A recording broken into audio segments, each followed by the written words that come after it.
اعوذ باللہ من الشیطان الرجیم بسم اللہ الرحمن الرحیم نحمدہ ونصلی علی رسولہ الکریم اما بعد۔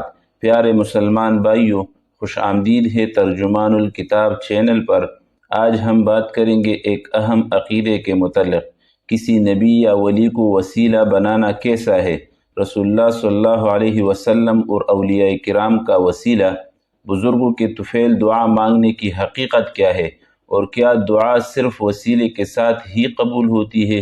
یہ ساری باتیں ہم پیش کریں گے حضرت مولانا محمد یوسف لدھیانوی شہید رحمۃ اللہ علیہ کی مستند کتاب آپ کے مسائل اور ان کا حل کی روشنی میں۔ کسی نبی یا ولی کو وسیلہ بنانا کیسا ہے؟ سوال۔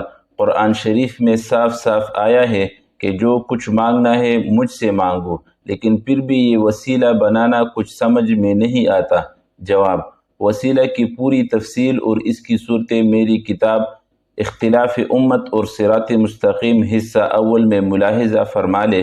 بزرگوں کو مخاطب کر کے ان سے مانگنا تو شرک ہے، مگر خدا سے مانگنا اور یہ کہنا کہ یا اللہ بطفیل اپنے نیک اور مقبول بندوں کے میری فلاں مراد پوری کر دیجئے، یہ شرک نہیں۔ صحیح بخاری جلد اول صفحہ 137 میں حضرت عمر رضی اللہ عنہ کی یہ دعا منقول ہے۔ ترجمہ۔ اے اللہ، ہم آپ کے دربار میں اپنے نبی صلی اللہ علیہ وسلم کے ذریعے توسل کیا کرتے تھے، بس آپ ہمیں باران رحمت عطا فرماتے تھے، اور اب ہم اپنے نبی کے چچا عباس رضی اللہ عنہ کے ذریعے توسل کرتے ہیں، تو ہمیں باران رحمت عطا فرما۔ اس حدیث میں توسل بالنبی صلی اللہ علیہ وسلم اور توسل باولیاء اللہ دونوں ثابت ہوئے۔ جس شخصیت سے توسل کیا جائے اسے بطور شفیع پیش کرنا مقصود ہوتا ہے۔ رسول اللہ صلی اللہ علیہ وسلم اور اولیاء کا وسیلہ۔ سوال۔ دعا کے وقت اللہ تعالیٰ کو رسول اللہ صلی اللہ علیہ وسلم اور اولیاء اللہ کا واسطہ دینا جائز ہے؟ بحوالہ حدیث جواب سے نوازے۔ جواب۔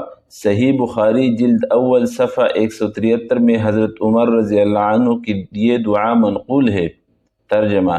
اے اللہ، ہم آپ کے دربار میں اپنے نبی صلی اللہ علیہ وسلم کے ذریعے توسل کیا کرتے تھے، بس آپ ہمیں باران رحمت عطا فرماتے تھے، اور اب ہم اپنے نبی کے چچا عباس رضی اللہ عنہ کے ذریعے توسل کرتے ہیں، تو ہمیں باران رحمت عطا فرما۔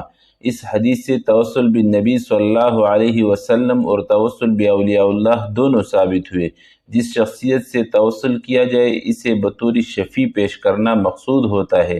اس مسئلے کی کچھ تفصیل میں اپنے مقالے اختلاف امت اور صراط مستقیم میں لکھ چکا ہوں، ملاحظہ فرما لیا جائے۔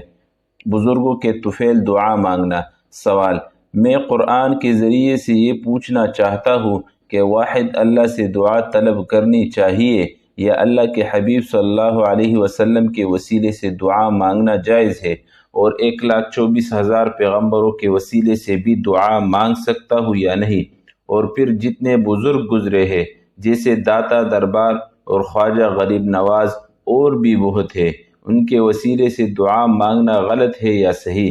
میں اس طرح دعا مانگتا ہوں: اے اللہ، تو میری گناہ کو معاف کر دے اپنے حبیب صلی اللہ علیہ وسلم کے صدقے، اور 1,24,000 پیغمبر جو گزرے ہیں ان کے صدقے، اور بزرگانی دین کے صدقے میرے گناہ معاف کر دے۔ یہ دعا مانگنا جائز ہے یا نہیں؟ غلط ہے یا صحیح؟ جواب۔ دعا تو اللہ تعالیٰ ہی سے مانگی جاتی ہے، اور اللہ تعالیٰ کے مقبول بندوں کے طفیل دعا کرنا صحیح ہے۔ جس طرح آپ نے دعا لکھی ہے یہ درست ہے۔ کیا توسل کے بغیر دعا نہ مانگی جائے؟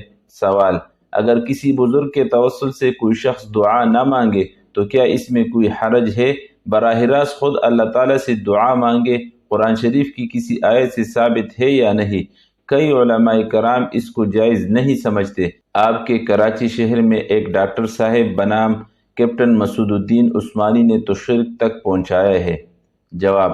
بغیر توسل کے بھی دعا صحیح ہے، اس میں بھی کوئی حرج نہیں، لیکن توسل بھی صحیح ہے۔ ڈاکٹر عثمانی کی باتیں قابل اعتبار نہیں۔ انبیاء علیہ السلام اور اولیاء رحمۃ اللہ علیہ وغیرہ کو دعاؤں میں وسیلہ بنانا۔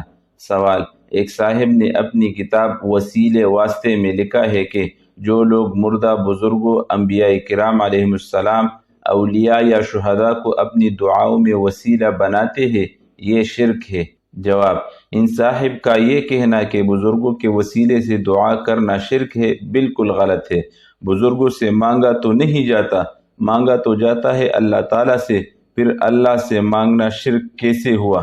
محترم دوستو، آپ نے سنا کہ وسیلے کے بارے میں شریعت کی کیا رہنمائی ہے۔ ہمیں چاہیے کہ دعا ہمیشہ اللہ ہی سے مانگے اور انبیاء و صالحین کے وسیلے کا صحیح مقام سمجھے، جیسا کہ اہل حق علماء نے وضاحت کی ہے۔ اگر آپ کو یہ ویڈیو پسند آئی ہو تو اسے لائک اور شیئر کریں، اور ترجمان الکتاب چینل کو سبسکرائب کرنا نہ بھولیں۔